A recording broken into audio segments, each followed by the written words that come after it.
आज के लेक्चर के अंदर बेसिकली हमने दो क्लासिफिकेशन के एल्गोरिथम को डिस्कस करना है।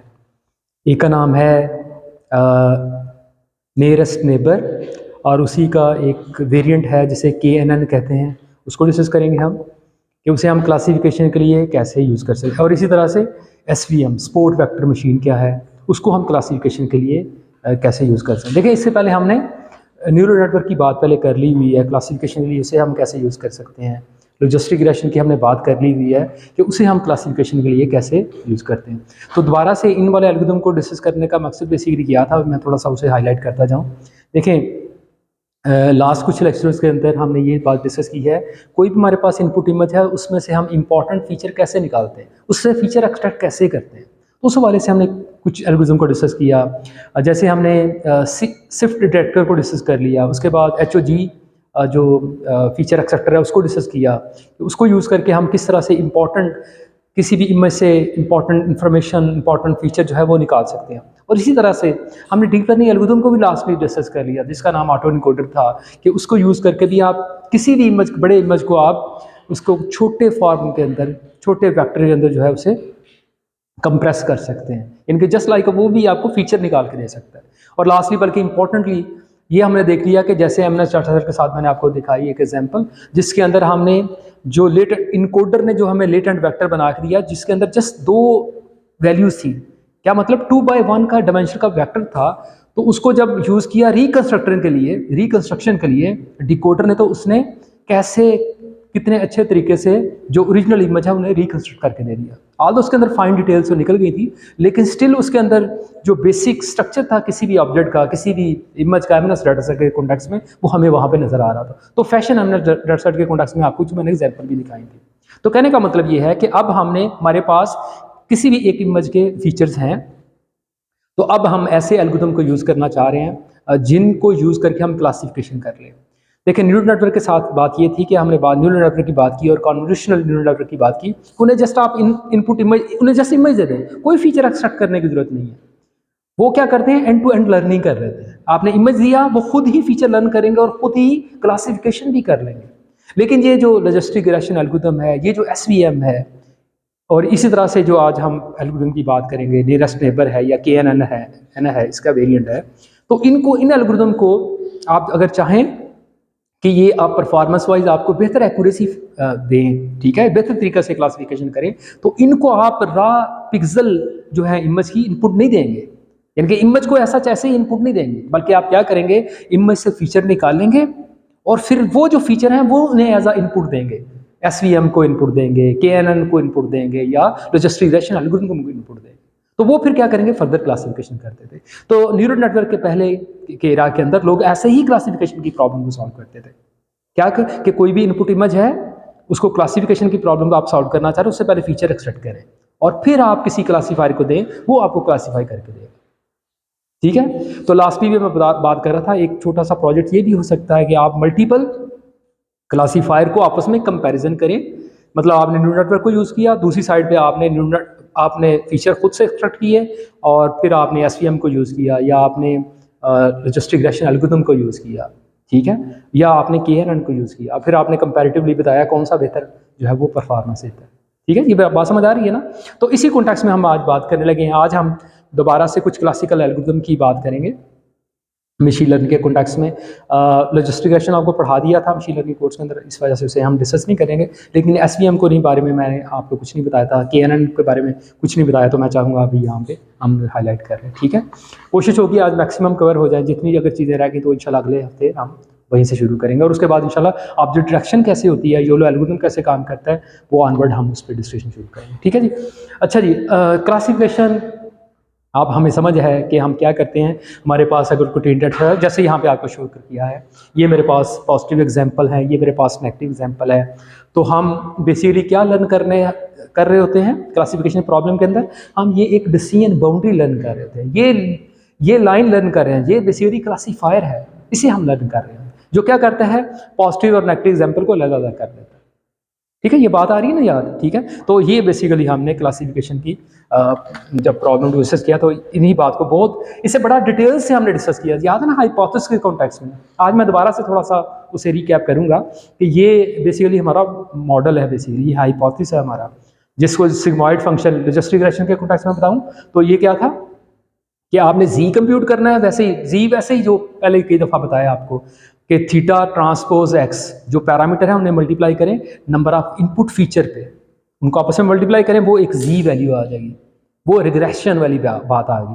अब रिग्रेस हुई वैल्यू तो बहुत बड़ी हो सकती है, बहुत छोटी हो सकती है, तो इसे हम कैसे 0 और 1 के साथ रिस्ट्रिक्ट करें, तो इसलिए हमने कहा था इस जी के ऊपर एक रैपर चढ़ा दें सिग्मॉइड फंक्शन का, इस जी को सिग्मॉइड फंक्शन से गुजार दें, तो वो जो आउटपुट आएगी वो आपके पास 0 और 1 की रेंज के अंदर आएगी। ठीक है, याद आ रही ना बात, ठीक है। तो फिर इसको हमने कई अंदाज से इसको डिस्कस किया था प्रोबेबिलिटी के कॉन्टेक्स्ट में कि ये लाइन, ये पॉइंट इस लाइन से कितनी दूर है, ठीक है। जितना कोई पॉइंट इस लाइन से दूर होगा वो उतना ही ज़्यादा कॉन्फिडेंस शो करेगा कि मैं इस क्लासिफिकेशन के कॉन्टेक्स्ट में, ठीक है। तो ये बात हाइपोथेसिस उतना ही कॉन्फिडेंस उस एग्जाम्पल के कॉन्टेक्स्ट में हमें शो करेगा। तो ये सारी बातें हमने डिटेल से मशीन लर्निंग कोर्स के अंदर डिस्कस की थी। तो अगेन दोबारा से आज मैं कुछ इस हवाले से और चीज़ें भी ऐड करूँगा, ठीक है जी। ये एग्जाम्पल हम देखिए। अच्छा, मैं यहाँ पे दोबारा से मैं कंप्यूटर विजन के कॉन्टेक्स्ट में क्लासिफिकेशन की एग्जांपल देखी हुई है हमने पहले भी, ये एमनेस डेटासेट को आपको शो किया हुआ है। लास्टली मैंने आपको इनकोडर के अंदर भी फैशन एमनेस डेटासेट था, ठीक है ना, उसको एग्जांपल आपको दिखाई थी। और इसी तरह से इसी का और एक वेरिएंट है जिसे मल्टी एमनेस कहते हैं। उसके अंदर बेसिकली क्या है, एक इमेज के अंदर, यहाँ एमनेस के अंदर एक इमेज के अंदर एक डिजिट है, मल्टी एमनेस डेटासेट के अंदर बेसिकली एक इमेज के अंदर मल्टीपल डिजिट्स हैं, ठीक है। इसी तरह से SVHN ये हाउस नंबर का डाटा है, यानी कि इमेजेस हैं उन पे डिजिट हैं, तो वो कैसे लोगों ने कलेक्ट किए हैं, हाउस नंबर के साथ ना कैप्चर उन्होंने किया हुआ, तो रियल डाटा सेट है बेसिकली वो। तो वो भी अगर आप देखना चाहें तो आप पाईटार्च के अंदर भी अवेलेबल है, उसे आप लोड कर सकते हैं। इवन और भी जगहों से अगर आप इसे एक्सट्रैक्ट करना चाहें किसी यूआरएल से तो आप उसे भी देखें। इसी तरह से ना कुछ क्लासिफिकेशन ऑब्जेक्ट डिटेक्शन के, ऑब्जेक्ट क्लासिफिकेशन के कॉन्टेक्स्ट में भी हमारे पास हैं कुछ डाटा सेट हैं, जैसे C410 है, जैसे C400 है। ये समझ आ रही है 10 और 100 का क्या मतलब होता होगा? शाबाश, C410 10 शाबाश 10 क्लासेस हैं, ठीक है। जैसे एमनेस डाटा सेट के अंदर 10 क्लासेस हैं, 0 से 9 तक डिजिट्स हैं, तो इसके अंदर ऐसे C410 ऑब्जेक्ट्स हैं। और इसी तरह से C400 भी है एक डाटा सेट जिसके अंदर 100 ऑब्जेक्ट्स हैं। इमेजनेट का नाम भी आपको पहले बताया हुआ है, इसके अंदर 1000 ऑब्जेक्ट्स हैं, ठीक है, सो ऑन। इनके हवाले से काफ़ी सारी बातें हमने पहले ही की हैं। अच्छा, जस्ट मैं इन्हें जल्दी से रिकैप करने लगा हूँ, ये बातें आपको पहले ही पता हैं। ऑब्जेक्ट रिकग्निशन या क्लासिफिकेशन का क्या मतलब है, यहाँ पे उसका मतलब ये है कि आपके पास, यानी हम ये देखना चाह रहे हैं कि अगर किसी इमेज पे पर्सन है तो हम कहें 1, हमारा मॉडल प्रेडिक्ट करे यस 1, अदरवाइज क्या प्रेडिक्ट करे, नॉट 0, ठीक है, या नो प्रेडिक्ट करे, ठीक है। तो वो इमेज एग्जाम्पल कैसी होंगी, इमेजेस कैसे होंगे, जैसे आपको यहाँ पे नजर आ रहे हैं, इनके कॉरस्पॉन्डिंग प्रेडिक्शन क्या होगी, यस, या इसके कॉरस्पॉन्डिंग जो हम लेबल बनाएंगे वो क्या होंगे 1, या उसके कॉरस्पॉन्डिंग जो प्रेडिक्शन होगी वो क्या होगी 1, 0 से 1 की 1 वैल्यू बेसिकली होगी, ठीक है। ये बात समझ आ रही है ना। अच्छा, इसी तरह से अगर हमारे पास एग्जाम्पल नॉट ऑब्जेक्ट वाली हैं, नॉट पर्सन वाली हैं, तो वो कुछ इस तरह से हैं, इनके कॉरस्पॉन्डिंग जो लेबल होंगे वो 0 होंगे, और इनके कॉरस्पॉन्डिंग जो प्रेडिक्शन होनी चाहिए जो हम चाहेंगे वो 0 होएगी। अच्छा, ये सारी बातें। अच्छा, यहाँ कुछ एमनेस डेटा सेट के बारे में डिटेल बताइए, इसे मैं जस्ट तेज से गुजरने लगा हूँ, प्लीज़ इन स्लाइड्स को देख लीजिएगा, ये एमनेस डेटा सेट के बारे में है, इन्फॉर्मेशन है। अच्छा, ये थोड़ी सी बात फिर रिकैप कर लेते हैं। डेटा सेट को हमेशा हम 3 हिस्सों के अंदर जो है ना सेपरेट करते हैं। एक ट्रेनिंग डेटा सेट है, पार्ट है, एक हमारा वैलिडेशन इमेजेस का डेटा सेट पार्ट है, और तीसरा टेस्टिंग का। बता सकते हैं टेस्टिंग और वैलिडेशन में अंदर क्या फ़र्क है? देखिए ये जी, सॉरी,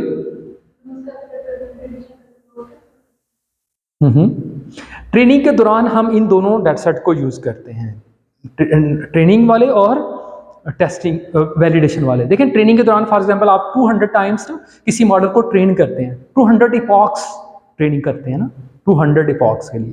तो आप चाहेंगे कि हर 10 इपॉक्स के बाद मैं ये देखना चाहूँ कि वो कैसा परफॉर्म कर रहा है, तो हर आप ट्रेनिंग डेटा सेट को यूज़ करेंगे ट्रेनिंग के लिए। फॉर एग्जांपल 10 इपॉक्स के लिए आपने ट्रेन कर लिया, 10 दफ़ा आपने सारे डाटा सेट को सेंड किया और उसके कॉरस्पॉन्डिंग आपने वेट्स अपडेट किए, आपने कोई भी ऑप्टिमाइजेशन का एल्गोरिथम यूज़ किया हो, तो आप चाहेंगे 10 इपॉक से बाद मैं ये देखूँ ये मॉडल कैसा परफॉर्म कर रहा है, तो आप किस वाले डाटा सेट पे देखेंगे? वैलिडेशन वाले डाटा सेट पे। आप उसकी एक्यूरेसी देखना चाहें, ठीक है, तो आप इस वाले डाटा सेट पे देखेंगे, ठीक है। और इसी तरह से जब आपके 200 इपॉक कंप्लीट हो गए, मॉडल ट्रेन हो गया, अब उसे डिप्लॉय आपने किया, डिप्लॉयमेंट के दौरान, डिप्लॉयमेंट के वक्त में आपने किस वाले मॉडल को यूज़ करना है? ठीक है, टेस्टिंग वाले को। देखिए वैलिडेशन वाला डाटा सेट जो है ना, ये हमारा टेस्टिंग डाटा सेट नहीं है, ये बेसिकली ये ट्रेनिंग के दौरान इस्तेमाल हो रहा है, मतलब जो चीज़ ट्रेनिंग के दौरान इस्तेमाल होगी वो टेस्टिंग नहीं हो सकती, ठीक है ना। ये बायस, अगर इसे एज अ टेस्टिंग के तौर पे यूज़ करें तो ये बायस टेस्टिंग होगी, क्योंकि ये आपको हेल्प आउट कर रहा है मॉडल को कि आपने किस तरफ जाना है, या बीइंग अ प्रोग्रामर आपको ये हेल्प आउट कर रहा है कि आपको, फॉर एग्जाम्पल आपने अर्ली स्टॉपिंग वाला मैकेनिज्म अपनाया, मतलब जैसे ही मॉडल कन्वर्ज करता है वैलिडेशन डाटा सेट पे अच्छा रिजल्ट देता है, उसी वक्त आप ट्रेनिंग स्टॉप कर देते हैं। इसका क्या मतलब है? आपने ट्रेनिंग के दौरान वैलिडेशन डाटा सेट को यूज़ कर लिया कि मॉडल अच्छा परफॉर्म कर रहा है, तो इसका मतलब है ये टेस्टिंग के दौरान आपने यूज़ नहीं करना, तो टेस्टिंग के दौरान यूज़ होने वाला गदा से इमेजेस होंगे, ठीक है। तो ये बात यहाँ पे लिखी हुई है इस हवाले से। अच्छा जी, अच्छा दोबारा से अब ज़रा देखें, बेसिकली हम हमेशा क्या तरीकाकार बनाते हैं, ट्रेनिंग के दौरान क्या करना है और टेस्टिंग के दौरान क्या करना है। ये फॉर एग्जांपल आपका डाटा सेट था, तो इससे आपने क्या निकालने हैं? पहले फीचर। न्यूरल नेटवर्क है या कॉन्वोल्यूशन नेटवर्क है तो कुछ फीचर निकालने की जरूरत नहीं, वो एंड टू एंड लर्निंग करता है। एंड टू एंड लर्निंग से मुराद क्या? फीचर भी खुद निकालेगा और क्लासिफिकेशन भी खुद ही करेगा, ठीक है। न्यूरल नेटवर्क या कॉन्वोल्यूशन नेटवर्क का रोल क्या है? उसका रोल फीचर एक्सट्रैक्टर का भी है और क्लासीफायर का भी है। इस वजह से उसे एंड टू एंड लर्निंग वाला मैकेनिज्म उसके साथ उसे हमेशा डिस्कस किया जाता है, ठीक है। जबकि यहाँ पे दिखाया आपको क्या है कि आपको अगर न्यूरल नेटवर्क यूज़ नहीं करते तो फिर आपको खुद से फीचर निकालने पड़ेंगे और उसके बाद फिर आप कोई क्लासीफायर यूज़ करें, उसे ट्रेन करें, जैसे एसवीएम है, जैसे रजिस्ट्री रिग्रेशन एल्गोरिथम है, या जैसे KNN एल्गोरिथम है, ठीक है। तो उसको यूज़ करके आप उसे ट्रेन करें और उसे एज अ क्लासीफायर यूज़ करें। ये बात समझ आ रही है ना। और ट्रेनिंग सुपरवाइज अगर ट्रेनिंग है तो इसके लिए आपको लेबल भी चाहिए और एक्स जो है आपकी एज अ इनपुट होगी, ये इमेजेस एज अ इनपुट होगी, ठीक है। तो ट्रेनिंग का सारा प्रोसेस हमने देखा हुआ है। कोई सवाल इस हवाले से? ठीक है। टेस्टिंग के दौरान भी बिल्कुल यही मेथड जो है ना अडॉप्ट करना है आपने, जो ट्रेनिंग के दौरान अडॉप्ट किया। मतलब टेस्टिंग टाइम पे भी आपने फीचर निकालने हैं खुद से, अगर आपने न्यूरल नेटवर्क यूज़ नहीं किए, ठीक है। और उसके बाद इनको, इस फीचर को आपने देना है किसको? क्लासीफायर जो आपने ट्रेन किया हुआ है, तो वो फिर आपको प्रिडिक्शन करके देगा, ठीक है। ये सारी बात होप्स हो कि आपको पहले भी कुछ अंदाज़ा है इन बातों का। अच्छा जी, ये बातें बस ये की हैं कि फ़ीचर किस किस तरह के हो सकते हैं। रॉ पिक्सल भी हो सकती हैं, लेकिन एनी हो हमने रॉ पिक्सल को यूज़ अब नहीं करना, क्योंकि अभी हमें फ़ीचर एक्सट्रैक्ट करने आते हैं। हम सिफ्ट को यूज़ कर सकते हैं, HOG को यूज़ कर सकते हैं, हम ऑटो इनकोडर को यूज़ कर सकते हैं, ठीक है, in order to extract the feature from the input image, ठीक है। अच्छा जी, यही बातें दोबारा से की हैं। मेरा दिल है कि अब मैं इन बातों को स्किप कर दूं। ये हमें अंदाज़ा है चीज़ें कि हम फंक्शन लर्न करने जा रहे हैं, जो हमें एक्स से, जो हमारी एक्स लेगा उसको हमारी आउट के साथ मैप कर देगा, ठीक है। तो ये सारी बातें हमने पहले डिस्कस की हैं, तो मैं इसको डिस्कस, ये अगेन वही बात कि हम एक क्लासीफायर लर्न करना चाह रहे हैं जो बाइनरी क्लासिफिकेशन है, तो ये दो क्लासेस को सेपरेट करेगा। अगर मल्टी क्लास क्लासिफिकेशन है तो ये हम डिफरेंट तरह के 3 क्लासीफायर लर्न करेंगे using the idea of one versus all. याद आ रहा है ना, इस तरह के हमने किया। तो ये बातें मैं रिकैप इस वजह से नहीं करने लगा। अच्छा चलें जी, अब हम ज़रा उस वाले एल्गोरिथम की बात कर लेते हैं। मैं इसको ना बजाय कि यहाँ से बताऊँ, पहले मैं आपको इसके स्टेप ही बताता हूँ। इस एल्गोरिथम को, नियरेस्ट नेबर एल्गोरिथम को आपने कैसे यूज़ करना है। Very simple. सबसे पहले क्या करना है आपने, डाटा सेट को 3 हिस्सों के अंदर आपने सेपरेट किया। फॉर एग्जांपल अगर क्लासिकल एल्गोरिथम यूज़ करने हैं तो जितना भी आपका डाटा सेट है ना, जनरली अप्रोच क्या है सेपरेट करने की, 80% आप एग्जांपल रखें जिन्हें ट्रेनिंग के लिए यूज़ करने हैं आप, 70% एग्जांपल रख लें जिन्हें आप ट्रेनिंग के लिए यूज़ कर लें, 15% एग्जांपल आपकी हो जाएंगी वैलिडेशन के लिए और 15% एग्जांपल आपके लिए टेस्टिंग के लिए। इस तरह से आप सेपरेट कर लें। आपने फिर क्या करना है, ट्रेनिंग एग्जाम्पल, सारी जो ट्रेनिंग एग्जाम्पल है उनसे फीचर एक्सट्रैक्ट कर लें, ठीक है। हर एग्जाम्पल के कॉरस्पॉन्डिंग आपके पास फीचर होंगे। उसके बाद फिर क्या करना है आपने, टेस्टिंग एग्जाम्पल के भी फीचर आप एक्सट्रैक्ट कर लें, ठीक है। अच्छा, मजे की बात देखें, फॉर ईच ट्रेनिंग सैंपल अब आपने क्या करना है, कंप्यूट द डिस्टेंस फ्रॉम यहाँ पर बड़ी तवज्जो से इस बात को देना, बड़ी तवज्जो से, ये अहम बात मैं करने लगा। पहली बात अभी मैंने एक की है, वो क्या की है कि आपकी ट्रेनिंग एग्जाम्पल के भी फीचर निकाल लें और टेस्टिंग एग्जाम्पल के भी फीचर निकाल लें, ठीक है। और ये समझें यहाँ जो आपको नज़र आ रहे हैं ना सैंपल्स, ये समझें ये इमेजेस हैं या उन इमेजेस से कॉरस्पॉन्डिंग पड़ा हुआ फीचर वेक्टर है। ये पहले ये एक इमेज का, ये दूसरे इमेज का, तीसरे इमेज, ये सारे वेक्टर पड़े हैं, फीचर वेक्टर पड़े हैं हर इमेज के। ये मेरी पॉजिटिव एग्जांपल है, या क्लास नंबर 1 है, ये मेरी क्लास नंबर 2 है, ठीक है। एक बात तो ये हुई, अभी जस्ट फीचर फाइंड किया हमने सारे एग्जाम्पल के, वो हमारी ट्रेनिंग थी, वो हमारी टेस्टिंग थी एग्जाम्पल। उसके बाद क्या करना है, कोई ट्रेनिंग नहीं करनी, मजे की बात, नियरेस्ट नेबर एल्गोरिथम के अंदर कोई ट्रेनिंग नहीं करनी। अब करना फिर क्या है, आपने जो आपकी टेस्टिंग एग्जाम्पल है जिसका आपने फीचर फाइंड कर लिया हुआ है, फीचर वेक्टर जिसका है, अब आपने इसके फीचर वेक्टर को सारी एग्जाम्पल जो आपकी ट्रेनिंग डेटासेट के अंदर हैं उनके साथ क्या करना है, आपने उनके साथ इसका डिस्टेंस कंप्यूट करना है, यूक्लिडियन डिस्टेंस फाइंड करना है,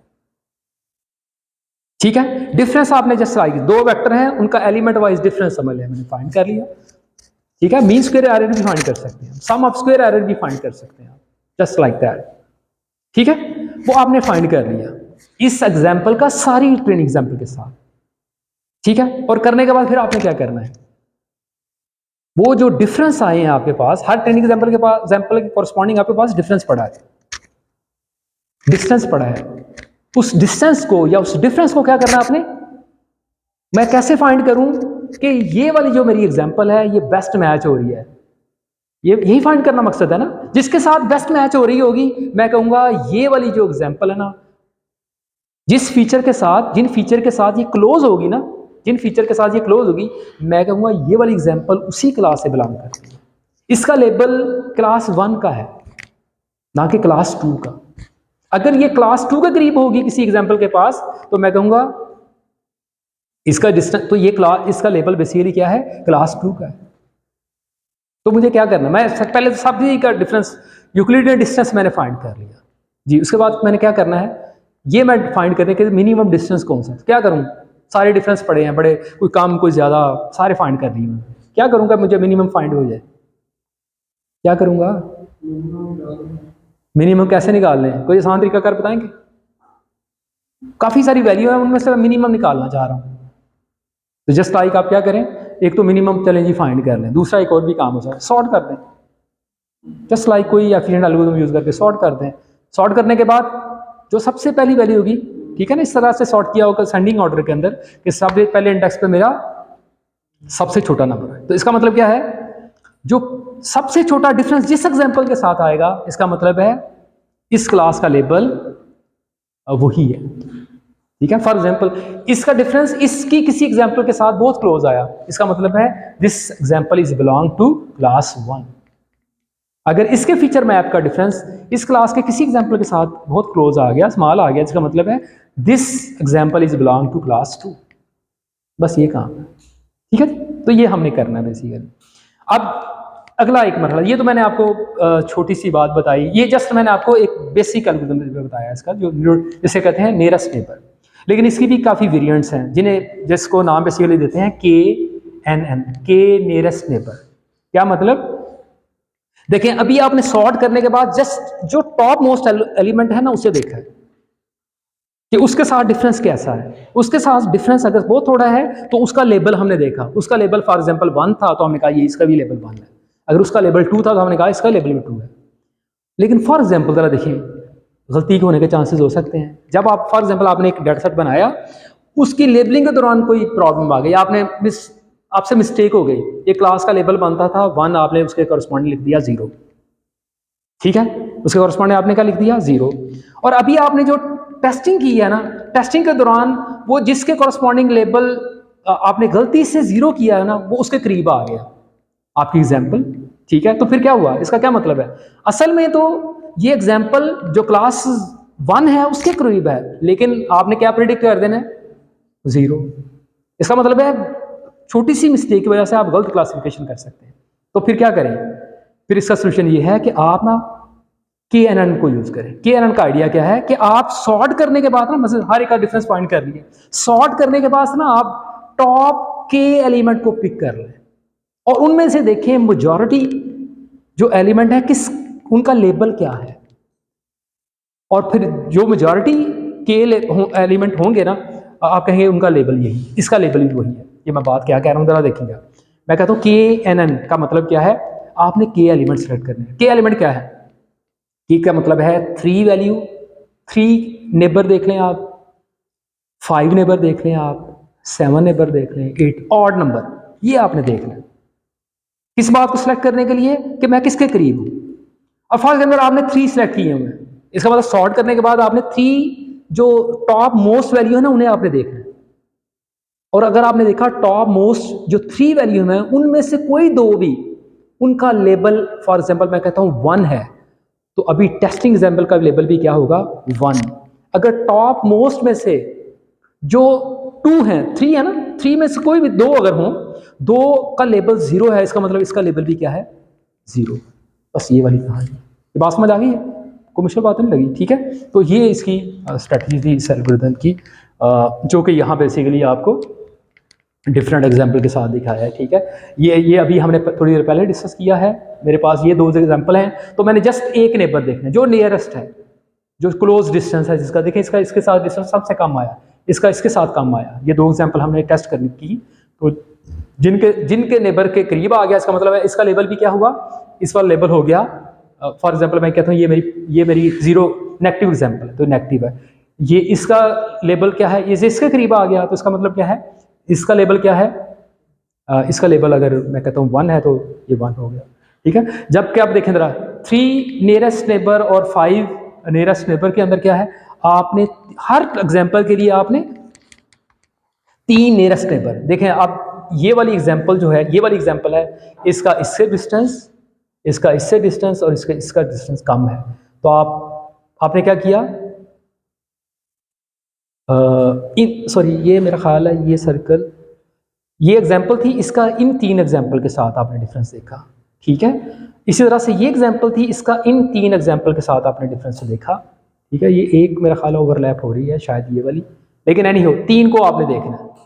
इसके अलावा 3 कौन सी है, यहाँ पे भी इसके अलावा 3 कौन सी है, ठीक है। जैसे यहाँ पे 5 की बात है, तो यहाँ पे जैसे आपको नजर आ रहा है ये एग्जाम्पल है, इसने इन 5 एग्जाम्पल को देखा, इनमें से देखें इसकी ये 3 एग्जाम्पल हैं जो क्लास 1 से फॉर एग्जाम्पल बिलोंग करिए, इसका मतलब है इसका लेवल भी क्लास 1 है। तो यहाँ पे इस एग्जाम्पल को इन 5 एग्जाम्पल के साथ आपने देखा, इनमें से आपको नजर आ रहा है ये ग्रीन वाली जो है ये इसके करीब है, कितनी 3 है, इसका मतलब है वो इसका लेवल भी 3 वाली ग्रीन वाली का है, ठीक है। ये बात समझ आ रही है, ठीक है।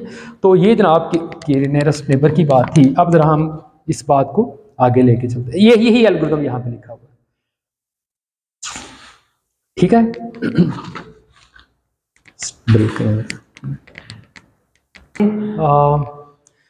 कि नियरेस्ट नेबर जो एल्गोरिथम है इसके ना कुछ प्रॉज एंड कॉन्स को डिस्कस किया है। आपने देख लिया, इसको अंडरस्टैंड करना, इसको इम्प्लीमेंट करना बहुत आसान है, ट्रेनिंग की कोई ज़रूरत ही नहीं है। और इसे हम क्लासिफिकेशन के लिए एट द सेम टाइम कुछ एग्जांपल ऐसी हैं जहाँ पे इनसे रिग्रेशन की प्रॉब्लम को सॉल्व करने के लिए भी हम यूज़ कर सकते हैं। अच्छा जी, नेगेटिव बातें इसकी क्या हैं, अगर डाटा सेट हमारा बहुत ज़्यादा बड़ा हो तो फिर क्या हो जाएगा, ये एल्गोरिथम स्लो हो जाएगा। एट द सेम टाइम अगर हमारे जो फीचर वेक्टर है उसका साइज बहुत बड़ा हो जाए तो अगेन ये क्या हो जाएगा, स्लो हो जाएगा। बात समझ आ रही है ना, हर एग्जांपल का फीचर वेक्टर ही बहुत बड़ा हो जाता है तो अगेन ये स्लो हो जाएगा। तो ये इसकी कबाहत है इस एल्गोरिथम के साथ। अच्छा जी, अब जरा हम बात करने लगे हैं दोबारा से कुछ लीनियर और क्लासीफायर की। लॉजिस्टिक रिग्रेशन को हमने डिस्कस कर लिया हुआ है, जैसे जिसके अंदर जस्ट हम एक क्लासीफायर को बाइनरी क्लासिफिकेशन केस के अंदर हम इस तरह के क्लासीफायर को लर्न करते हैं जो लीनियर है। जैसे आपको ये लाइन नज़र आ रही है, ये हमने एक लाइन डिस्कस जो है वो लर्न करनी है। लाइन लर्न करने से मुराद क्या, हमने इस वाले एग्जांपल के केस के अंदर हमने ऐसी स्लोप लर्न कर लेनी है, ऐसी इंटरसेप्ट लर्न कर लेनी है जिससे ये दोनों क्लासेस आपस में अलग अलग हो जाए, ठीक है। तो ये हमने अब जरा देखिएगा, यहाँ पे 2 क्लासेस को आपको दिखाया है, तो इसको सेपरेट करने के लिए जो हम क्लासीफायर लर्न कर सकते हैं ना, वो इस तरह का भी हो सकता है, वो इस तरह का भी हो सकता है। ऐसा डिस्कस किया ना हमने लॉजिस्टिक रिग्रेशन केस के अंदर, वो इस तरह का भी हो सकता है। इन ये जितने मैंने आपको दिखाए हैं क्लासीफायर, ये दोनों क्लासेस को अलग-अलग सेपरेट कर रहे हैं, क्लासीफाई कर रहे हैं। बेतहाशा और आप क्लासीफायर दे सकते हैं जो अलग-अलग कर लेते हैं। लेकिन अभी जो हम क्लासीफायर पढ़ने जा रहे हैं ना, वो बेसिकली क्या करता है, अगेन दो क्लासेस को सेपरेट करता है, क्लासीफाई करता है, लेकिन कैसे करके, विद मैक्सिमम मार्जिन। ठीक है, जैसे आपको यहाँ पे नजर आ रहा है, यहाँ पे बेसिकली क्या है, मैक्सिमम मार्जिन से मुराद क्या, कि आप ये समझें इसके दरमियान एक लाइन है, वो वही क्लासीफायर की है, लेकिन उस लाइन के बाहर क्या है, आप समझिए ये एक पैच सा है, उस लाइन से के बाहर यहाँ पे दरमियान में एक लाइन है, और उस लाइन के इर्द गिर्द क्या है, एक पैच है, दोनों साइडों पर लाइन वही है हमारी दरमियान में करके, और इस साइड को इस साइड पे क्या है, बेसिकली एक पैच है। ये क्या है basically, this is called a margin. और एसवीएम बेसिकली क्या करता है, ऐसा क्लासीफायर लर्न करता है जिसमें ये जो मार्जिन है ज्यादा से ज्यादा हो। अब इस मार्जिन से फायदा क्या होता है, इस मार्जिन से फायदा ये होता है कि जो हमारा क्लासीफायर होता है ना, वो ज्यादा रोबस्ट होता है, ज्यादा बेहतर अंदाज से, ज्यादा कॉन्फिडेंस से क्या कर सकता है, क्लासीफाई कर सकता है। और एसवीएम यही काम करता है, ऐसा क्लास हमें क्लासीफाई लर्न करके देगा जिसके अंदर ये जो मार्जिन है ना, पॉजिटिव और नेगेटिव एग्जाम्पल से ये मैक्सिमम हो। ठीक है, ये बात समझ आई है। अब वो कैसे करता है, मैं इसके बारे में आपको अभी कुछ और, अच्छा ये सारी चीज़ें जो मैंने डिस्कस की हैं डॉक्टर रबात की स्लाइड थी, अब मैं चाह रहा हूँ मैंने एसवीएम के कॉन्टेक्स्ट में ना आपको एंट्री एनजी की कुछ स्लाइड्स को आपको दिखाऊं थोड़ा सा एसवीएम के बारे में इंट्रोडक्शन। एसवीएम को हम यूज़ कर सकते हैं कोई भी लीनियर और एट द सेम टाइम कोई भी non linear decision boundary learn करने के लिए। ठीक है,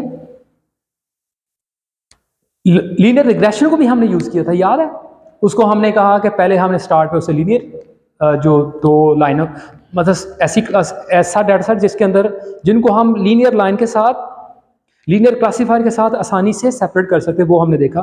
फिर हमें लगा कि डाटा सेट अगर हमारा कम्प्लेक्स है, नॉन लीनियर है, यानी कि उसके अंदर जो सेपरेट करने की जो डिसीजन बाउंड्री है वो नॉन लीनियर है, तो उसको भी हमने देखा था। तो उसको हमने उसके लिए हमने क्या किया था, याद है, उसके अंदर हमने कहा था कि हायर डिग्री पोलिनोमियल जो टर्म है ना उसके अंदर ऐड कर दें। अगर आप अपने हाइपोथेसिस के अंदर high degree polynomial term add कर देंगे और इससे अगर आप इसको यूज करके जो आप क्लासीफायर बनाएंगे तो वो किसी तरह की भी non linear decision boundary learn करेगा। लेकिन इस हवाले से मसला क्या आ रहा था, सम टाइम आप टर्म तो ऐड कर रहे हैं, पोलिनोमियल टर्म तो ऐड कर रहे हैं, तो ऐसी पॉसिबिलिटी होने के बहुत ज़्यादा चांसेस है कि सही जो रिक्वायर्ड डिसीजन बाउंड्री है वो स्टिल आप ना लर्न कर पाए। लेकिन एसवीएम के केस के अंदर आपको कोई high degree polynomial term add करने की जरूरत नहीं, वो आपके लिए खुद ही कंप्लेक्स डिसीजन बाउंड्री हमारे लिए लर्न कर देता है, जस्ट लाइक न्यूरल नेटवर्क। ठीक है, जितनी नंबर ऑफ लेयर्स उसके अंदर बढ़ाएंगे वो उतने ही कंप्लेक्स डिसीजन बाउंड्री लर्न कर देता था। ठीक है, तो यहाँ इस वाले केस के अंदर भी आपको कोई टर्म के बारे में परेशान होने की जरूरत नहीं है। ठीक है, तो ये भी हमारे लिए एक बात तो ये होगी। अच्छा, दूसरा इसके बारे में कहा जाता है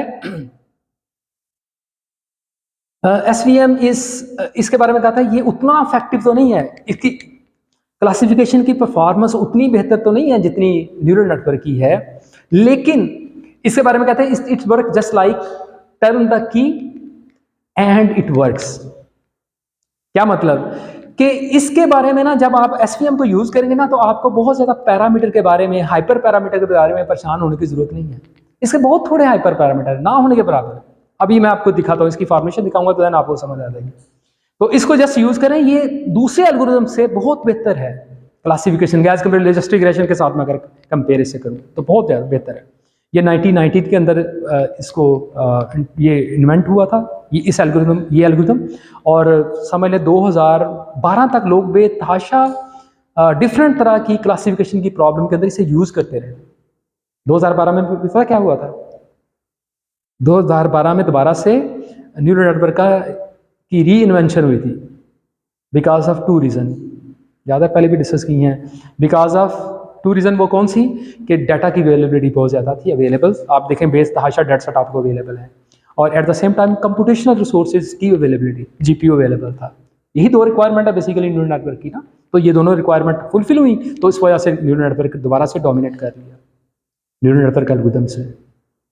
तो अब आप देख रहे हैं ना सिर्फ क्लासिफिकेशन, हर तरह की object detection, segmentation, activity recognition, बेतहाशा कंप्यूटर विजन की प्रॉब्लम, ना सिर्फ कंप्यूटर विजन की और दूसरी डोमेन की प्रॉब्लम को सॉल्व करने के लिए लोग इसे यूज़ कर रहे हैं। लेकिन उससे पहले एसवीएम को 20 साल से मैंने इसने हुक्मरानी की है इस क्लासीफायर में, ठीक है, तो लोग इसे यूज़ करते थे। अगेन ये इसको यूज़ करेंगे तो ये एक ज़्यादा रोबस्ट है, आज की दुनिया के अंदर ऐसे पैकेजेस तो अवेलेबल हैं, तो अगेन ये बहुत पावरफुल टूल है, इसे आप यूज़ करें। अच्छा जी, और ये सुपरवाइज लर्निंग के एल्गोरिथम के ज़ुमरे में आता है, ठीक है, इसके अंदर आपके पास एक्स और वाई दोनों इन्फॉर्मेशन हो। अच्छा जी, अब शुरू करने लगे कहाँ से, कुछ रिकैप करने लगे बड़ी तवज्जो से कि इसका ना अब हम ऑब्जेक्टिव फंक्शन को डिस्कस करने लगे हैं। इस ऑब्जेक्टिव फंक्शन बेसिकली आया कैसे, तो इसको हम जरा शुरू करने लगे हैं, किसके साथ रिलेट करने लगे हैं, लॉजिस्टिक रिग्रेशन एल्गोरिथम के साथ। याद है लॉजिस्टिक रिग्रेशन एल्गोरिथम के अंदर ये टर्म क्या है,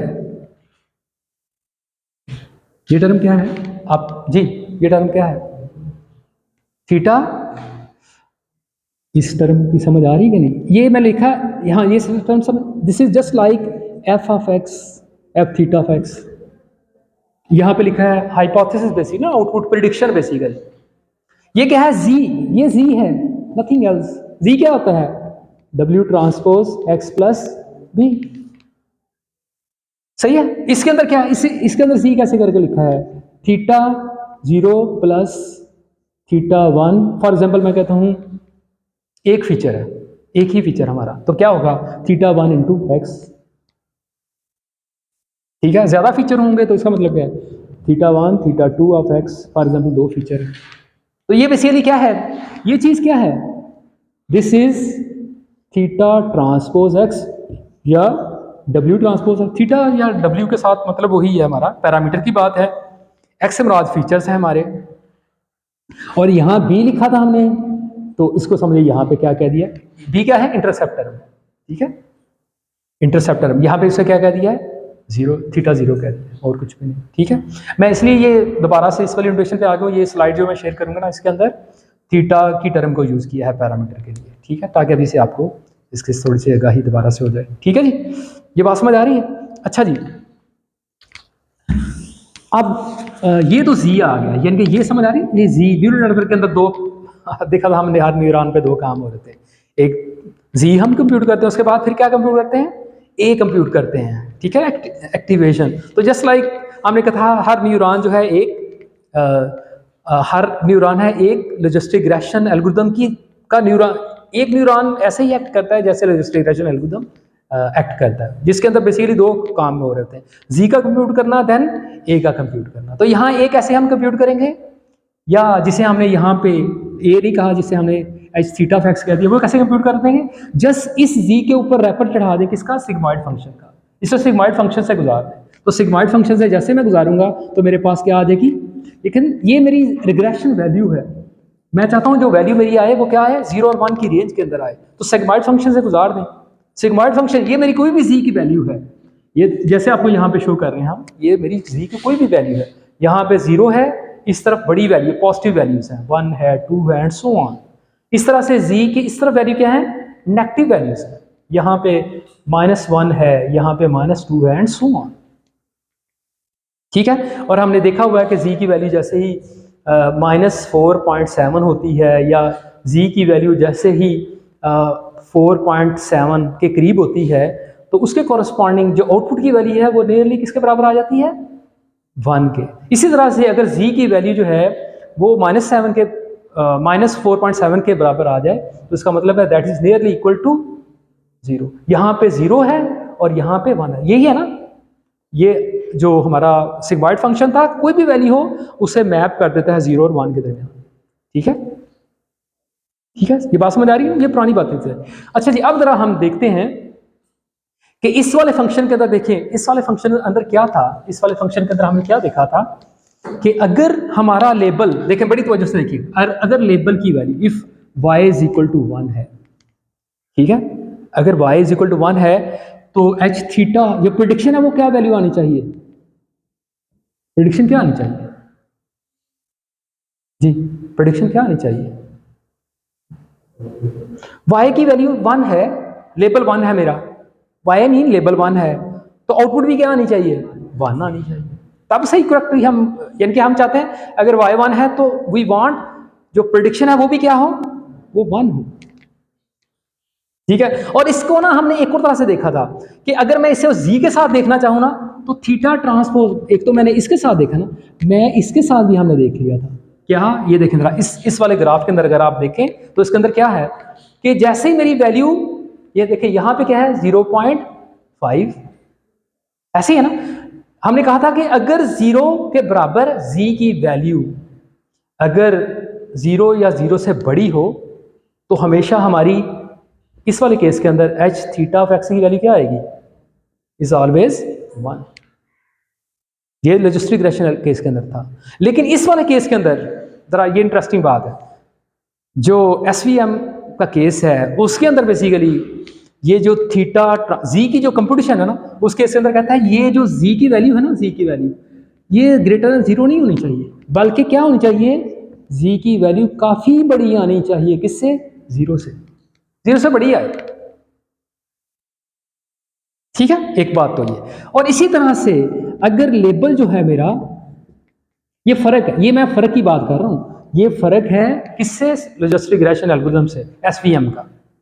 अच्छा, दूसरा, अगर y की वैल्यू 0 है तो h थीटा ऑफ x क्या आना चाहिए जी, क्या चाहते हैं हम, क्या आए, अगर y की वैल्यू 0, लेबल 0 है, प्रेडिक्शन क्या होनी चाहिए, 0 होनी चाहिए ना, 0 के बराबर आनी चाहिए।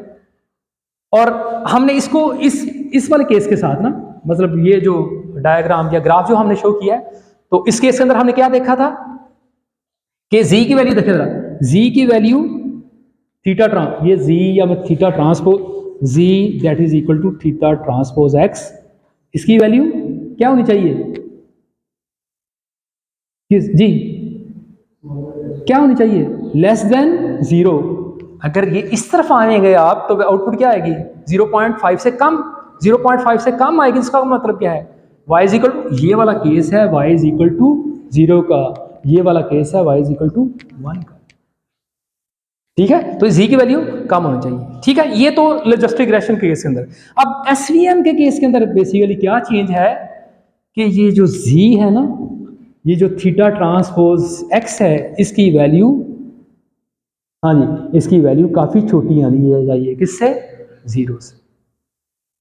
यहां तो जस्ट 0 से छोटी आनी चाहिए, वो कहता है काफी छोटी आनी चाहिए, in order to add the robustness. ठीक है, ज्यादा कॉन्फिडेंस ऐड करने के लिए ये वैल्यू छोटी है। तो ये मैंने बात किया कि अब मैं ना जस्ट आपको एक ग्राफ दिखाता हूं, ये बात समझ आ गई। अब जस्ट हम एक ना ग्राफ ड्रा करते हैं, एक ग्राफ हमने कुछ अर्सा पहले ड्रा किया था। वो ड्रा करने से पहले मेरा ख्याल है ये मैं जस्ट एक दो चीज़ें आपको हाईलाइट कर दूं। ये सारी चीज़ें मैंने आपको बता दी, ये सारी चीज़ें बता दी हैं। अच्छा जी, अब ज़रा हम एक ट्रेनिंग एग्जाम्पल की बात करते हैं। यहाँ पे ना एक ट्रेनिंग एग्जाम्पल के कॉरस्पॉन्डिंग, देखिए यहाँ पे क्या शो किया है, बड़ी वजह से लॉस फंक्शन को शो किया है। लॉस फंक्शन, मैं एक ट्रेनिंग एग्जाम्पल है मेरी, उसके कॉरस्पॉन्डिंग हम लॉस फंक्शन देखना चाह रहे हैं। अगर m ट्रेनिंग एग्जाम्पल हो तो उसके कॉरस्पॉन्डिंग हम कॉस्ट फंक्शन को देखते हैं। तो ये लॉस फंक्शन क्या दिखा रहा है, पता है इसका नाम क्या है, क्या नाम है इस फंक्शन का, cross binary cross entropy function. सही है, ये जैसे आपको नजर आ रहा है, इसमें तो कोई इशू नहीं है। ये मेरा लेबल, एक्चुअल लेबल है, ये मेरी प्रेडिक्शन है जिसे हमने log h theta of x कह दिया, जिसे हमने पहले f x कह दिया, f थीटा ऑफ x कह दिया, या जिसे y हैट हमने कह दिया। ये समझ आ रही है ना बात, इससे कंफ्यूज नहीं हो रही नोटेशन से। ये मेरी प्रेडिक्शन है, ये मेरा लेबल है, ये मेरी लेबल है, ये मेरी प्रेडिक्शन है। ये वाला हिस्सा मतलब मेरी, इसको मैं अगर थोड़ा सा मजीद एक्सप्लेन कर रहा हूँ, अगर y मेरा 1 है तो ये फंक्शन क्या हो जाएगा, अगर जो मैं एक ट्रेनिंग एग्जाम्पल दे रहा हूँ इनपुट, उसके कॉरस्पॉन्डिंग मैं लॉस फाइंड करना चाह रहा हूँ, तो उसका लेबल है y इज इक्वल टू 1। तो इसमें कौन सी टर्म कंसिडर होगी, पहले वाली, क्योंकि यहाँ पे ये 1 होने से ये 0 हो जाएगी। तो मेरी प्रेडिक्शन क्या हो जाएगी, minus log h theta of x। और अगर मेरा लेबल है 0 तो इसका मतलब है ये टर्म 0 होगी, दूसरी टर्म हम कंसिडर करेंगे।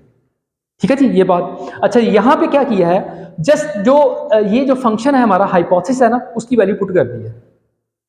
सिग्मॉइड फंक्शन है ना, सिग्मॉइड फंक्शन को लिख दिया यस, उसके अंदर जी को ऐसे करके लिख दिया है थीटा ट्रांसपोज एक्स। सही है, यहाँ पे भी थीटा ट्रांसपोज एक्स को हमने आपको दिखा दिया। ये बात समझ आ रही है? अच्छा, अब ना मैं अगर इनका ना ग्राफ आपको दिखाऊं, किसका ग्राफ दिखाऊं, अभी यहाँ पे दोबारा से मैं ग्राफ आपको दिखाऊं जी का वर्सेस माइनस लॉग 1/1 प्लस ई की माइनस थीटा ट्रांसपोज एक्स। इन दो वेरिएबल का अगर मैं ग्राफ प्लॉट करूं ना, तो ये ग्राफ मुझे कैसे करके नजर आएगा, ऐसे करके नजर आएगा। मैंने डिफरेंट जी की वैल्यू लूं, जी की वैल्यू 0 भी हो सकती है, 1 भी हो सकती है, 2 भी हो सकती है, जी की वैल्यू -1 भी हो सकती है, -2 भी हो सकती है, -3 भी हो सकती है, सो ऑन। जी क्या है मेरा, थीटा ट्रांसपोज एक्स। ठीक है, इसी तरह से अगर मैं जी को प्लॉट करूं किसके कॉरस्पॉन्डिंग, दूसरा जो टर्म, यानी कि ये वाला केस कौन सा था, जब y इज इक्वल टू क्या था 1, y इज इक्वल टू 1 हो तो जस्ट ये टर्म होती है ना, जस्ट ये टर्म पहले वाली, तो उस केस के अंदर मेरा कुछ प्लॉट ऐसा करके बनेगा। अभी मैं आपको बेहतर फॉर्म के अंदर आपको दिखाता हूं। ठीक है, इस तरह से मेरा केस दूसरे वाला, जब y की वैल्यू मेरी क्या है 0, तो उस केस के अंदर अगर मैं प्लॉट आपको दिखाऊं ना, तो ये प्लॉट ऐसे करके ड्रॉ होगा। ठीक है, और यहां पे मैं जस्ट मैं चले अभी आप यहाँ पे माइनस लॉग 1/, हाँ जी, ये इस डायरेक्शन के अंदर क्या रखना है, माइनस लॉग 1 माइनस 1/1 प्लस ई की माइनस थीटा ट्रांसपोज, और यहाँ पे थीटा ट्रांसपोज एक्स। तो इनके दरम्यान प्लॉट ड्रॉ करूँ तो वो कैसा नजर आता है, दोबारा से मैं आपको यहाँ पे दिखाता हूँ हिस्टोरिकली। ये देखें ये पहला केस, समझ आ रही बात, और ये मेरा दूसरा केस। ठीक है जी, तो ये मेरे दोनों प्लॉट हैं। इन केस जो अभी सिंपल मैं लॉजिस्टिक रिग्रेशन के केस की बात कर, ये याद आ रही बात, ये इस तरह से हमने ड्रॉ तो नहीं किया था, हमने अगर आपको याद हो हमने इस तरह से ड्रॉ किया था, वाई हैट मेरा एच थीटा ऑफ एक्स, तो इसके कोरस्पॉन्डिंग जो है माइनस लॉग वाई हैट क्या होगा, इसको हमने प्लॉट किया था। याद है, ऐसी कुछ बातें, इस तरह का प्लॉट हमने बनाया हुआ था पहले, इस तरह का नहीं बनाया था। ठीक है, लेकिन आज अभी हम जो है ना इन दोनों जी का वर्सेस इस वाले फंक्शन के साथ जो रिलेशनशिप है ना, वो दिखाने लगे। ठीक है, अच्छा इसके अंदर, इस केस के अंदर देखें, बड़ी तवज्जो फरमानी है प्लीज। अब एसवीएम केस के अंदर इस वाले फंक्शन को ना कैसे उन्होंने अप्रॉक्सीमेट किया, मैं वो आपको बताने लगा। ठीक है, उन्होंने कैसे अप्रॉक्सीमेट किया, क्योंकि हम इसके अंदर क्या चाह रहे हैं, एसवीएम के अंदर क्या चाह रहे हैं कि ये जो थीटा ट्रांसपोज की वैल्यू है ना, ये 0 से काफी बड़ी आए। किस केस के अंदर, जब y इज इक्वल टू 1। सही है, तो उन्होंने कहा अच्छा ऐसे है, तो फिर ऐसे करते हैं हम, थीटा की वैल्यू ये z है, z की वैल्यू हम क्या चाह रहे हैं, 0 से बड़ी आए। ठीक, उन्होंने इसको इस वाले फंक्शन को अप्रॉक्सीमेट किया, कैसे करके, यहां से लेके यहां तक वैल्यू 0 ही रहे, और इसके बाद जो फंक्शन है ये इस तरह से just like a straight line, यानी इस वाले फंक्शन को ऐसे इसे उन्होंने अप्रॉक्सीमेट किया। ऐसा करने से बेसिकली देखें क्या हुआ, ऐसा करने से क्या हुआ जी, बता सकते हैं,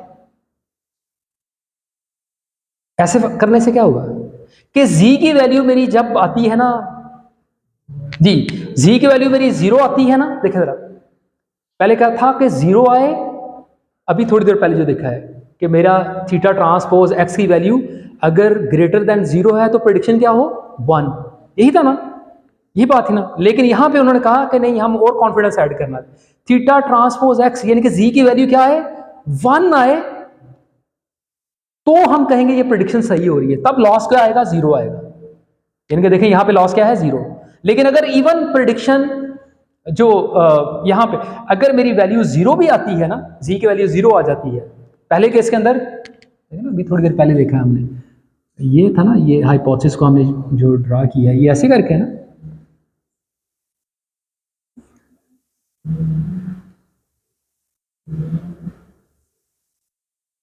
ये भी हमने ड्रॉ किया, यहाँ ये मेरा z है, यहाँ 0 है, तो हमने ये 0.5 है, यहाँ वैल्यू 1 है, यहाँ पे 0 है। तो हमने कहा था z की वैल्यू अगर बराबर है या ग्रेटर है किसके 0, तो हमारा एच थीटा ऑफ एक्स क्या है, वो 1 है। इस केस के अंदर क्या है, थीटा ट्रांसपोज एक्स की वैल्यू जो है ना वो ग्रेटर और इक्वल टू 1 है ना, तो इस वाले केस के अंदर क्या है, इस वाले केस के अंदर क्या है, जो हम प्रेडिक्शन करेंगे ना y इज इक्वल टू 1 हो, क्या मतलब इस केस के अंदर जो लॉस है वो 0 होगा, उस वक्त 0 होगा। ये लॉस है ना इसके कॉरस्पॉन्डिंग, ये क्या है, ये माइनस, ये टर्म क्या है, वर्टिकली क्या शो कर रहे हैं हम, माइनस लॉग 1/1 प्लस ई की माइनस थीटा ट्रांसपोज एक्स, ये लॉस है ना बेसिकली। तो इस केस के अंदर लॉस क्या होगा, 0 होगा। लेकिन इवन अगर z की वैल्यू 0 भी आ जाए ना, तो लॉस की वैल्यू क्या आएगी कि एक बड़ा नंबर आएगा। इसका मतलब स्टिल लॉस बड़ा आया, तो इसका मतलब क्या हुआ, लॉस बड़ा आया। इसका मतलब है जो डेरिवेटिव आपने कंप्यूट करने हैं, ग्रेडियंट कंप्यूट करने हैं विद रिस्पेक्ट टू लॉस, वो भी बड़े आएंगे। इसका मतलब दोबारा से आप अपनी जो भी क्लासीफायर लर्न करना चाह रहे हैं, जो भी स्लोप या इंटरसेप्ट लर्न करना चाह रहे हैं, उनको ज़्यादा चेंज करने की ज़रूरत है। ठीक है, ये बातें अभी शायद मुश्किल लग रही हैं, प्लीज आसान करता हूँ अभी। जस्ट देखें मैं इस वाली तस्वीर को चेंज कैसे कर रहा हूँ, जस्ट अभी मैं इसको एग्जांपल के साथ आपको बताता हूँ। इसी तरह से उन्होंने कहा दूसरा वाला केस, यानी कि जिस वाले केस के अंदर हम चाह रहे हैं आप क्या, ये यहाँ पे अगर देखें z की वैल्यू 0 से छोटी हो, ठीक है, तो उस वाले केस के अंदर हम कहते हैं, यानी कि ये वाला केस है जब y मेरा इस साइड पे y इज इक्वल टू 0 है, तो वो कब प्रिडिक्शन भी 0 कब होगी, प्रिडिक्शन भी कब 0 होगी, जब z की वैल्यू लेस देन 0 होगा।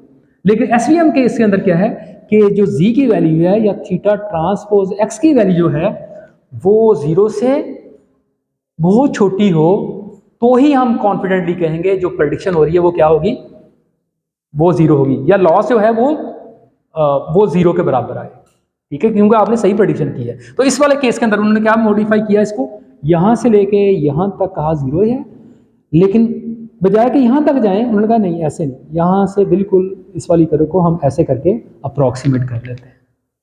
अच्छा, अब ये जो अप्रोक्सीमेट की हुई कर्व है ना, इसको नाम पता क्या दे दिया, यानी कि इस वाले फंक्शन को नाम दे दिया कॉस्ट 1 थीटा ट्रांसपोज एक्स या z, और इस वाली कर्व को ना नाम दे दिया कॉस्ट 0 थीटा ट्रांसपोज एक्स। ठीक है, ये बात समझ आ रही है। अब यानी कहने का मतलब क्या है, ये फंक्शन क्या हो जाएगा, अब ये फंक्शन कैसे चेंज हुआ, यानी कि ये माइनस वाला साइन इसके साथ लग जाए, ठीक है, और ये वाला माइनस वाला साइन इसके साथ लग जाए, यहाँ पे प्लस आ जाए, ये खत्म हो जाए। ठीक है, तो यहाँ मैं क्या लिख दूँ, इसको क्या लिख सकते हैं हम, y इंटू लॉग कॉस्ट जी, कॉस्ट 1 थीटा ट्रांसपोज x या z मैं लिख दूँ कोई बात नहीं, और plus 1 minus Y cost 0 theta transpose x। तो ये फंक्शन मेरा ऐसे है। ये तो मैंने जस्ट, अब एक्चुअल फंक्शन के अंदर वैल्यू क्या है, प्लीज अब बड़ी तवज्जो से इस बात को देखना। ये फंक्शन असल में पता क्या है, इस फंक्शन का नाम क्या है, इसको मैं मॉडिफाई करना, ये फंक्शन ये है basically y into max of 0, ये जो मैंने ड्रॉ किया फंक्शन, ये जो कॉस्ट फंक्शन, ये बेसिकली क्या है 0 comma 1 minus g plus 1 minus y into max of 0 comma 1 plus g. इसका क्या मतलब है, इसका नाम पता क्या है, ये जो फंक्शन मैंने बना दिया है, इस फंक्शन का नाम है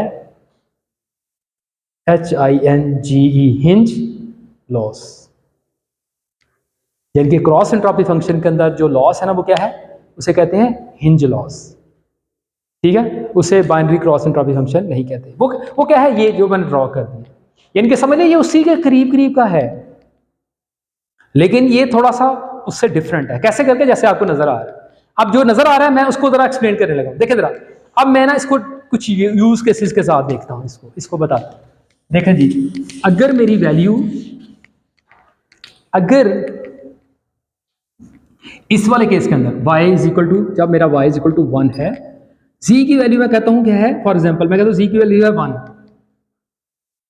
y इज इक्वल टू 1, इसका क्या मतलब है, कौन सा पार्ट होगा दोनों में से जी, कौन सा पार्ट होगा, y इज इक्वल टू 1, इसका मतलब है ये वाला पार्ट होगा। जस्ट इस फंक्शन की वैल्यू क्या आ गई, इस फंक्शन की क्या वैल्यू आ गई जी, 1 into max of 0 into 1 minus Y, ये क्या हो गया 0। इसका मतलब जस्ट इस वाले पार्ट को कंसिडर करना है, इस वाले हिस्से को डिस्कस करना है। जान वेट कर ले मेरा। अच्छा, मैं अभी कुछ एग्जांपल की बात करता, हम थोड़ी सी एग्जांपल देख लेते हैं हिंज लॉज के कॉन्टेक्स्ट में। यानी कि अब हमारा लॉस फंक्शन जो है, मैं लॉस कह दूँ, लॉस थीटा वो किसके बराबर है, y into max of 0, 1 minus g plus 1 minus y into max of 0, 1 plus g. और मैंने कहा था for example y is equal to 1 है हमारा केस, लेवल हमारा 1 हो तो ये पार्ट क्या हो जाएगा, ये पार्ट 0 हो जाएगा, ऐसे ही है ना। और इस पार्ट, अब जरा इस पार्ट को थोड़ा सा ना डिस्कस कर लेते हैं और रिलेट कर लेते हैं जो हमने यहाँ पे सीखा है। फॉर एग्जाम्पल मैं कहता हूँ y इज इक्वल टू 1 है और z की वैल्यू जो है ना वो 1 है। देखें ना, इस फंक्शन के अंदर पुट करें तो क्या आ जाएगी, लॉस वैल्यू क्या है जी y which is 1 max of 0, 1 minus 1, तो क्या आंसर आ गया जी, क्या आंसर आ गया 0।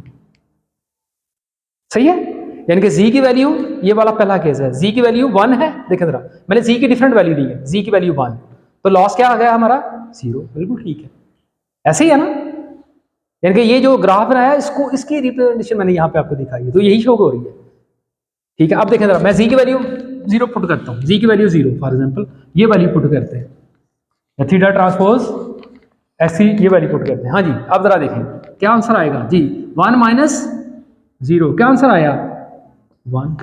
इसका क्या मतलब है, इस जगह पे जो लॉस है ना वो क्या है, मुझसे ड्रा करते हुए थोड़ा सा, तो ये यहाँ पे करके वो 1 के करीब है। ठीक है, एक बड़ा नंबर आ गया। अच्छा, इसी तरह से अब मैं कहूँ z की वैल्यू है -1, तो मैक्स की वैल्यू क्या बनेगी जी 1 माइनस 2, तो क्या आंसर आ गया, सॉरी जी 1 माइनस -1, ठीक है, -1 प्लस 1, तो क्या आंसर आ गया 2। इसका क्या मतलब है, यहां पे है तो आप ये 2 के करीब तकरीबन वैल्यू आ रही है। ठीक है, जो मैं अप्रॉक्सीमेशन में शायद या ग्राफ बनाते हुए मसला आ गया, लेकिन नहीं हो, एक बड़ी नंबर आ रहा है। ठीक है, इसी तरह से अब दूसरा केस देखें जरा, मैं कहूं मेरा y क्या है, वो 0 है। इसका क्या मतलब है, y 0 है, ये वाला case, this is y is equal to 0 वाला केस। इसके अंदर क्या है, दोबारा से मेरी z की वैल्यू है -1, z की वैल्यू है -1। इस केस के अंदर जी फंक्शन क्या है हमारा 1 प्लस जी ना, तो -1 पुट करूंगा तो क्या आंसर आएगा -1, ये क्या हो गया 0, तो 0 मैक्स ऑफ 0 क्या बना जी क्या आंसर बना, ये 1 माइनस 0 था ना जी, क्या आंसर आया 0। देखो लॉस 0 है। इसी तरह से वैल्यू कर दूं मैं 0 जी, 0 करूं तो क्या आएगा 1 प्लस 0, आंसर क्या आ गया 1। ठीक है, यानी क्या मतलब एक बड़ा नंबर, ठीक है, एक बड़ा नंबर। इसी तरह से मैं अगर वैल्यू करूं 1, तो इसका क्या मतलब है, यहां आंसर क्या आ गया 2, इसका मतलब है लॉस और बड़ा।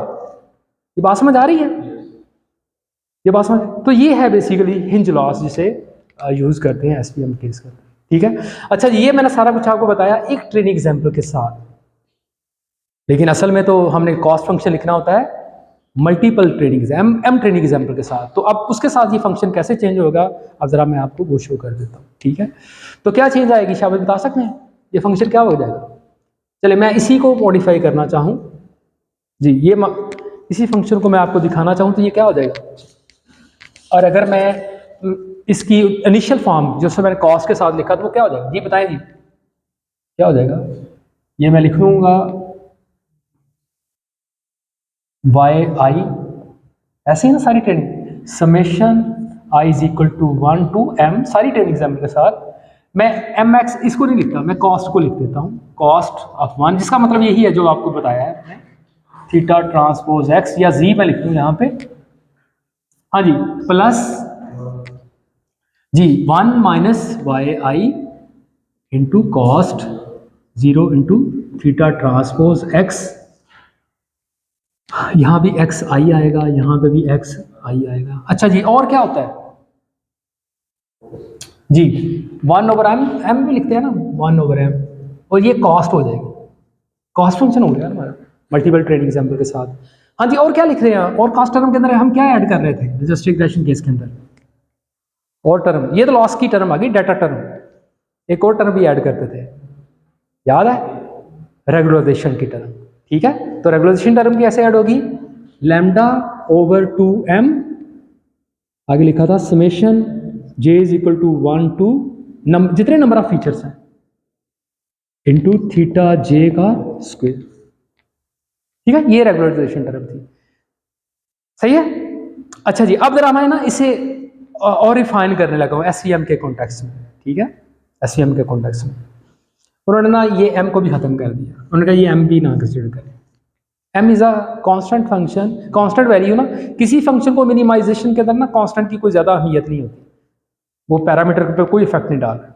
ये मैं बात क्या कह रहा हूँ, फर्ज किया देखें आपको कोई कॉस्ट फंक्शन है जिसके अंदर जिसकी वैल्यू बेसिकली क्या है, फॉर एग्जांपल मैं कहता हूँ u माइनस 5 का स्क्वायर प्लस 1, मैं कहता हूँ इसे मिनिमाइज करें, तो क्या करेंगे आप, इसका डेरिवेटिव लेंगे विद रिस्पेक्ट टू u और उसको फिर इक्विवेलेंट करेंगे किसके, 0 के, और फिर उसको वैल्यूट करेंगे और u की वैल्यू निकाल देंगे, यही करते हैं ना कैलकुलस के अंदर, यही किया ना आपने, ठीक है। और यहाँ इवन मशीन लर्निंग के कोर्स के अंदर भी आपको ये चीज़ें दिखाएंगे। तो यहाँ मैं इसका डेरिवेटिव लूँ, derivative of u with respect j with respect to u, तो ये आंसर क्या आएगा 2u माइनस 5 प्लस 0, ये आ गया आंसर। इसके बाद फिर इसे 0 के बराबर करके इक्वेट कर लें, तो क्या आंसर आ गया जी, u इज इक्वल टू 5।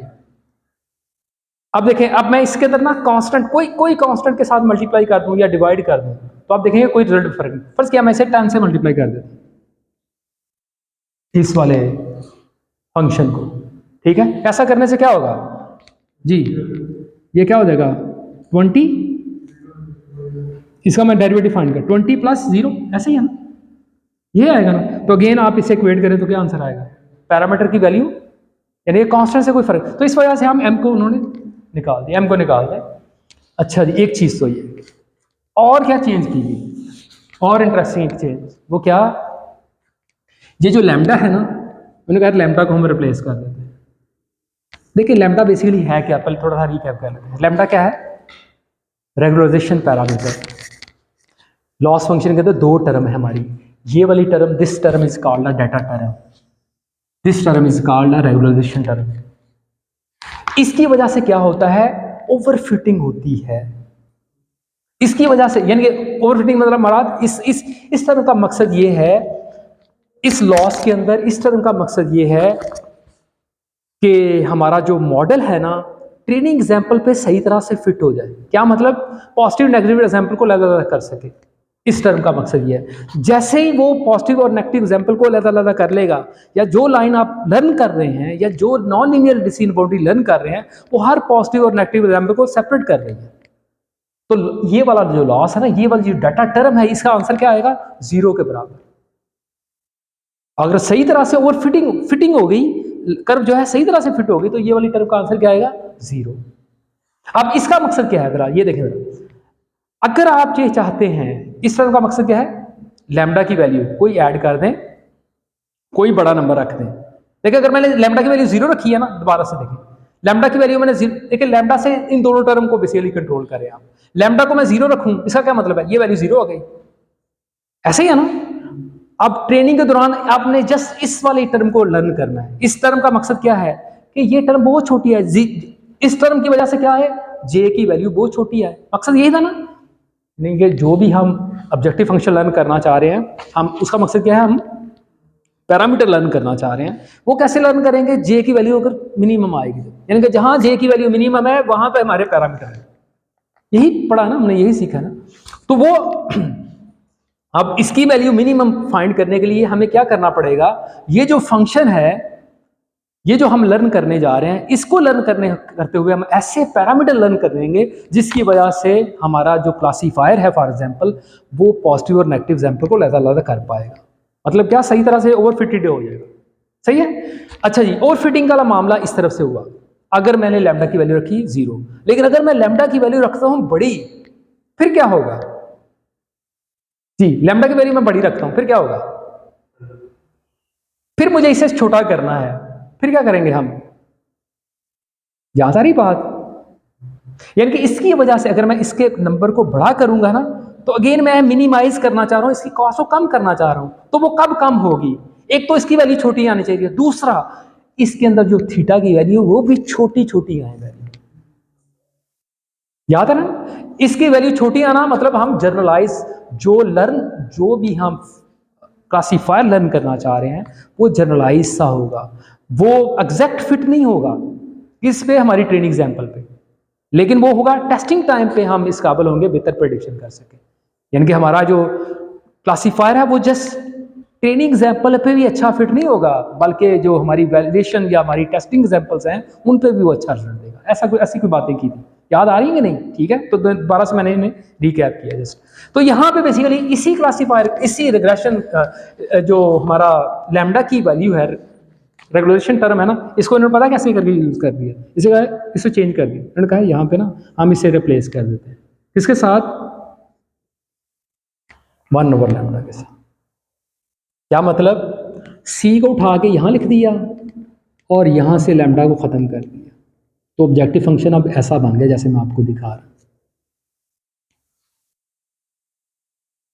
ठीक है। अब सी का रोल वही है, क्या मतलब, रेगुलराइजेशन टर्म है, लेकिन यहां पे इसका आपस में रिलेशन कैसा है, ऐसा है कि सी, या मैं लैम्डा को कह दूं ये क्या है, 1/c।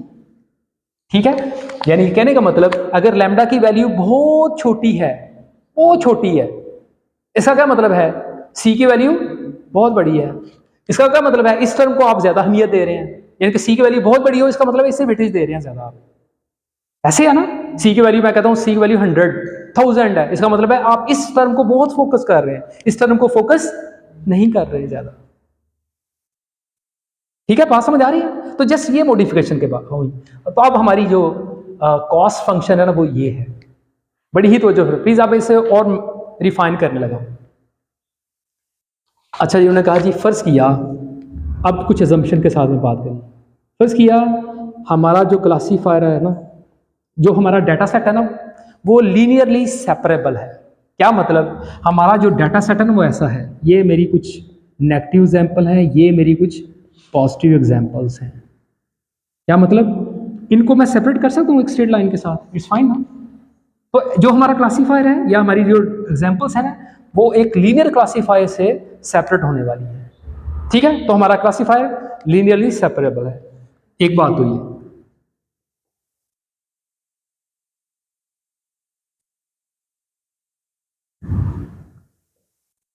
ठीक है।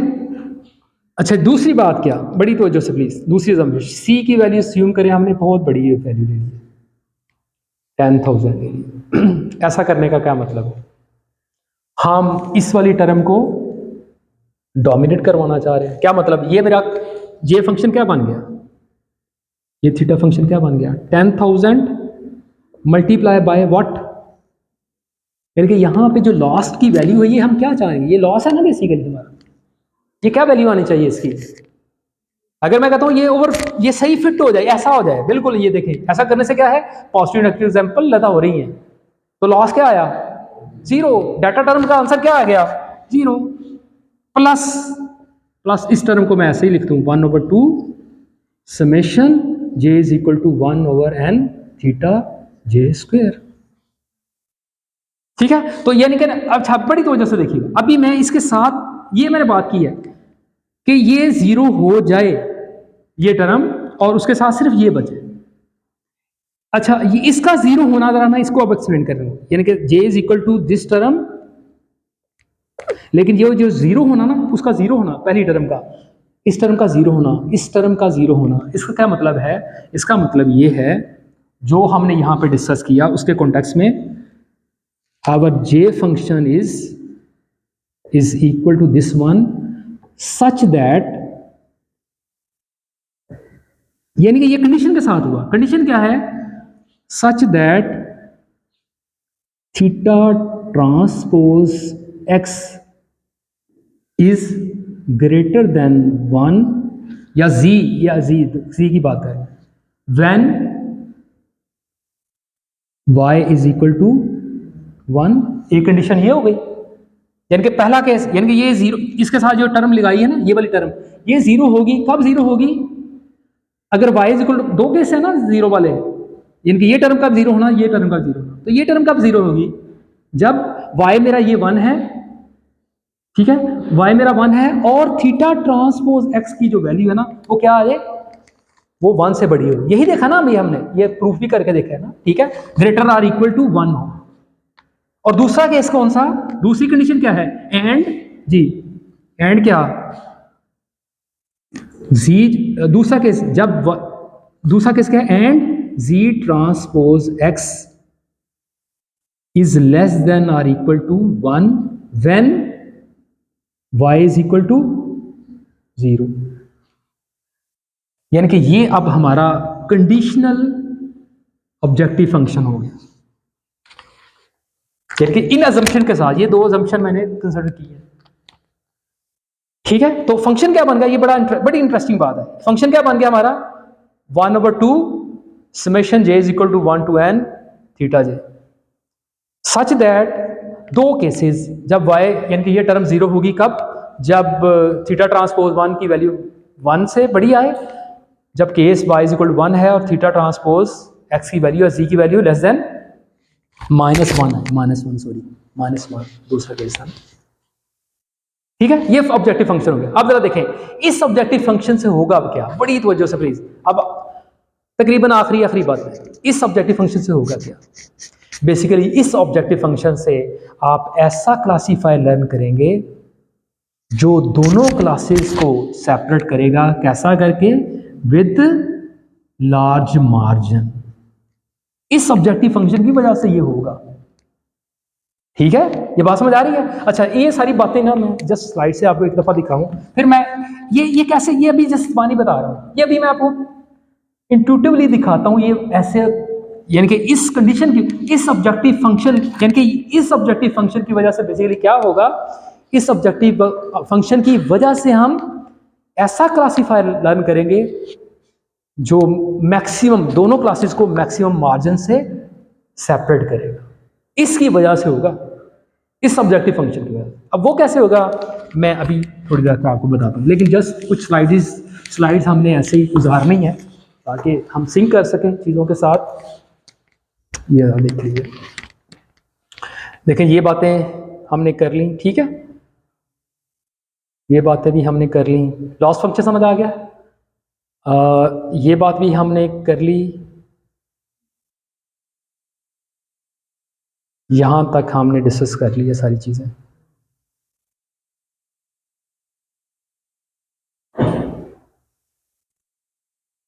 ठीक है, यानी कि ये वाली टर्म हमारी जीरो हो गई और दूसरी वाली टर्म, तो ये हमारा बेसिकली, ये यहाँ पे जो लिखा है ये हमारा ऑब्जेक्टिव फंक्शन है, सही है। तो अब हम देखें जरा इस वाले फंक्शन की वजह से होगा क्या, जरा देखें ये वाली चीज़ें देखें। यहाँ ये शो किया है कि अगर ये मेरी ट्रेनिंग एग्जाम्पल है और इस वाले ऑब्जेक्टिव फंक्शन को लर्न किया ना आपने, तो इस वजह से आप जो क्लासीफायर लर्न करेंगे ना वो ऐसा होगा, ठीक है, जो मैक्सिमम मार्जिन दोनों तरफ से ना एक जितना मार्जिन, ये देखें जरा इस करीब जो एग्जांपल है यहाँ पे और यहाँ पे, इन दोनों का मार्जिन तकरीबन एक जैसा है और मैक्सिमम है। इसके अलावा भी काफ़ी सारे क्लासीफायर हो सकते हैं, देखें जैसे यहाँ पे शो किया है, ये देखें यहाँ पे कितनी एग्जांपल आपको दिखाई है, काफ़ी सारी। ये ब्लू लाइन, ये पर्पल कलर की लाइन आपको नज़र आ रही है, ये ग्रीन लाइन नज़र आ रही है, ये भी क्लासीफायर हो सकता था, ये भी क्लासीफायर है, ठीक है, सेपरेट कर रहे हैं दोनों क्लास। लेकिन ये जो ब्लैक लाइन आपको नज़र आ रही है, ये वो लाइन है जहाँ पे दोनों जो ट्रेनिंग एग्जाम्पल्स हैं, पॉजिटिव और नेगेटिव एग्जाम्पल, ये मैक्सिमम मार्जिन से सेपरेट हो रहे हैं। और ये किस वजह से आया है? ये इस ऑब्जेक्टिव फंक्शन की वजह से आया है, ये जो अभी हमने लास्ट में लिखा है, ठीक है। और ये कैसे आया मैं अभी आपको बताता हूँ, ठीक है जी। अच्छा जी, अब जरा देखें, मैं अब अगली बात करने लगा। अच्छा, इसी तरह से आप देखें जरा, ये एग्जाम्पल है हमारी जिसके अंदर ना कोई ऐसी एग्जाम्पल को इनलायर भी आ गया। तो अब अगर हमने सी की वैल्यू बहुत बड़ी रखी हुई है, यानी कि ये वाला ऑब्जेक्टिव फंक्शन यूज करें, तो देखें वो कैसा, वो क्या लाइन लर्न करेगा, वो इस तरह की लाइन लर्न करेगा, ये वाली जो आपको नजर आ रही है, ठीक है। लेकिन अगर आप सी की वैल्यू को, जो कि बड़ी बहुत बड़ी रखी, अगर थोड़ा सा कम कर देंगे ना, छोटा कर देंगे, सी की वैल्यू बहुत ज़्यादा लार्ज नहीं होगी, तो still we are able to learn the classifier जो प्रीवियस स्लाइड के अंदर आपको दिखाया मैंने, ठीक है, जो कि ज़्यादा मार्जिन के अंदर दोनों क्लासेस के सेपरेट करें। तो स्टिल जो पहले मैंने आपको क्लासीफायर दिखाया उसे कहते हैं हार्ड एसवीएम, जो अभी मैं आपको शो कर रहा हूँ this is a soft FCM SVM. Soft और हार्ड में क्या फ़र्क है, ये इंशाल्लाह अगली क्लास के अंदर मैं आपको बताऊंगा। लेकिन हाँ जी, मेरे साथ हैं आप? चले, अब ज़रा हम थोड़ा सा ना ये मैथ की थोड़ी सी बात कर लेते हैं। हाँ जी, कर लें बात फिर। एक्चुअली ये इस बात को साबित करना थोड़ी देर लगेगी, ठीक है, कर लें। चलें जी, बस ठीक है, फिर अगली क्लास यहीं से शुरू करेंगे। और ये बेसिकली इस वाली जो ये वाला जो ऑब्जेक्टिव फंक्शन है, इसको हम मैप करेंगे कि कैसे ये हमें ये बात बताता है कि जो लर्न होने वाला क्लासीफायर है ये मैक्सिमम मार्जिन क्लासीफायर है। तो एसवीएम को इस वजह से भी मैक्सिमम मार्जिन क्लासीफायर भी कहते हैं, ठीक है। तो चलें जी, यहाँ से अगली क्लास के अंदर हम बात शुरू करें, ठीक है, चलिए।